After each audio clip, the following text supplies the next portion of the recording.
আজকে ভিডিওতে রায়বাণী প্রশ্নবিদ্যা 2024-এর পঞ্চম শ্রেণীর ইংরেজি বিষয়ে দ্বিতীয় পর্যায়ের মূল্যায়নের যে 13 নম্বর প্রশ্ন সেটি রয়েছে, অর্থাৎ পুরুলিয়া জেলা স্কুল এই বিদ্যালয়ের সমস্ত প্রশ্নের উত্তরগুলি করব। তার আগে তোমরা কেউ যদি আমার চ্যানেলে নতুন হয়ে থাকো তাহলে চ্যানেলটি অবশ্যই সাবস্ক্রাইব করে নেবে।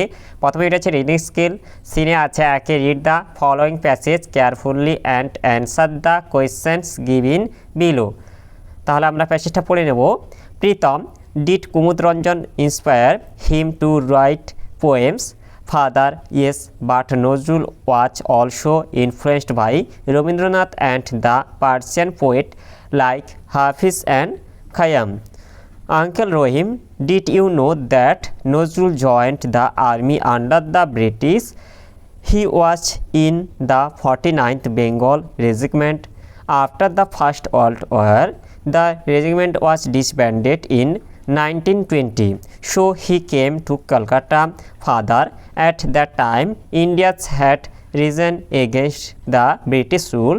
Nazrul posted against the cruelty of the British in his own way.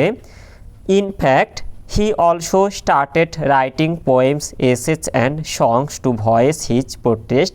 He is the rebel poet of India. তাহলে আমরা প্যাসেজটা পড়ে নিলাম। এরপরে প্রশ্নের উত্তরগুলি করব। এটির আছে অ্যান্সার দ্য ফলোয়িং কোয়েশ্চেন্স। এটি আছে why did Nazrul come to Kolkata in the year of 1920? এর উত্তরটি হবে after the first world war the regiment was disbanded in 1920, so Nazrul came to Kolkata. এরপরে বিটিটা আছে how did Nazrul posted against the British?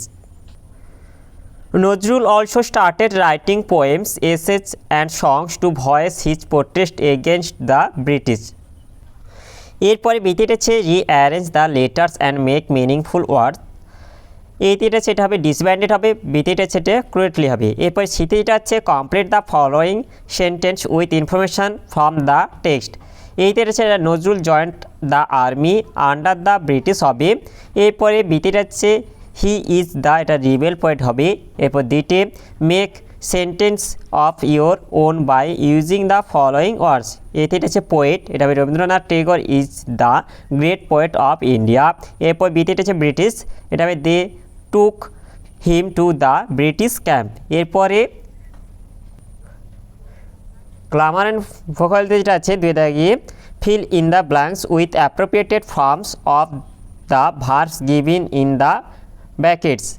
এটি হচ্ছে দ্য বয়, এটা হচ্ছে সল্ট হবে।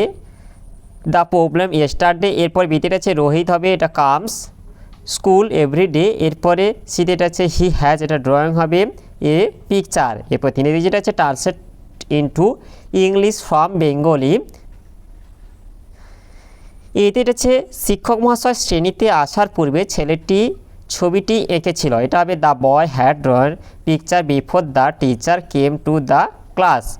এরপরে বিতির হচ্ছে মা খাবার বানানোর পরে আমি বাড়ি এসেছিলাম। এটা হবে I came home after mother had cooked the food. এরপরে রাইট স্কেলে আছে চারি দাগে write a story by using the following hints, give a title to the story.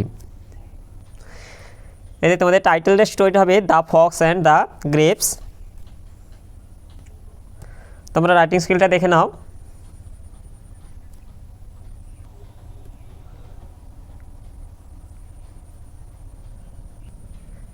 তাহলে আজকের ভিডিওতে আমরা পঞ্চম শ্রেণী ইংরেজি বিষয়ে যে 13 দাগে পুরুলিয়া জেলা স্কুল এই বিদ্যালয়ের সমস্ত প্রশ্নের উত্তরগুলি শেষ করলাম। আর তোমরা কেউ যদি আমার চ্যানেলটা এখনও সাবস্ক্রাইব করে রাখোনি তাহলে চ্যানেলটা অবশ্যই সাবস্ক্রাইব করে নেবে। ভিডিওটি ভালো লাগলে ভিডিওটিকে অবশ্যই লাইক, কমেন্ট ও শেয়ার করতে ভুলবে না।